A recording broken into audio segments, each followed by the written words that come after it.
abasiriwai edimfie edunum enkono 59 years nidin ene maame mere otubua ya Ashaiman wonkramantam yimu anwote sobua maame ebo nyina wose wodekire Ashaiman Municipal Assembly se bebro emfie duasa over 30 years ana ne kuna wawagya no ono ne papa na kyese maame ase ana asase ye ne dia ne kunu ti ase wone ne manan ana atena so abesi ne manso bia masase hu da oda sore ya adwumakuo bia wanu sisi adai eye ese developers bi ba kwa bayiniti sasase ne yaton ama no wono makofa langas fo begun sase so bedi maame ne mani se prefa ekodwiri mpatada yi a ohiani wa one ne ma abono sasesen atimu no nyina gu fam sese maame awra kosem ene se yetuno onko duedue mu asasa ma assembly mpanimfo ana wono mu hinto duakire ogwa abroni aton asase ne kunu ne ma atena so emfie duasa ne akire no afi 2018 wo mu ya mebu sumi mu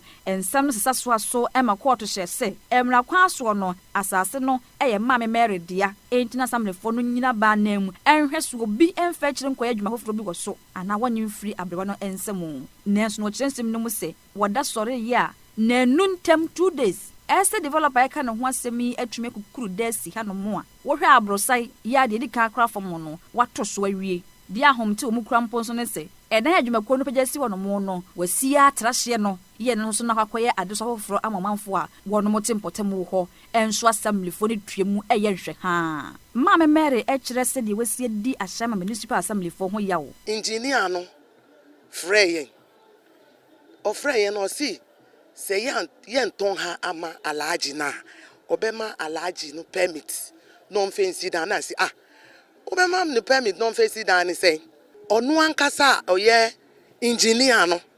onu ankasa around 4 to 5 no or pick up mu e no ba ye say so be ye adwuma wa asase no sam say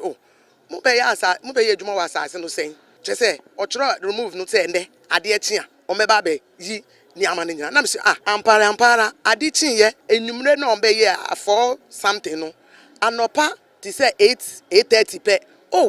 mi ko sha omo ba gidigidi ni boys no omo say ha omo be say ha ebi no mpo na egugu he mi container 4 no omo say ni nyina mi ni baby a omo di ko mi ni ukasa say ha 2 days time na ahomachi omo buy no omo di land gas bibri omo be so kanea light kesie bi eno omo di si dan ni gidigidi just say more than less than 2 weeks no dan no mo esi ho no pes mi bibia ye genio inti no mi pese mu jima asase mami because mi da mi ntumi nda sushafa yemwanti no atenkata mama ne bofo Philip Wazu esi akire koduru mu Ashaiman Assembly ho ekobisa municipal engineer Owura Daniel Kwasi Afrifa o kire mu se assembly fo de asama aba no kakra bi ana betumi ya fa ho free se estate developer na se densifo no a ono apagya dai esi mame na sase so no dabre na watwe wie weekends ana osi ne dai no free se wa hu ho hwe kwaye a ofa so epagya dai no si ho na permit anase to make ratampo bo so disi da no se adwumakuo enibi baby a dynasty kindly there. From my professional point of view, it is wrong. It is even against the Land Use and Special Planning Act and process in any acquired permit. And as we are speaking, the one building is not having a permit on that particular structure. It is on Ukraine, court to Ninivia, Yansuya, the Local Governance Act. It is never true. We have gone there with our task force. We don't condone wrongdoing. No.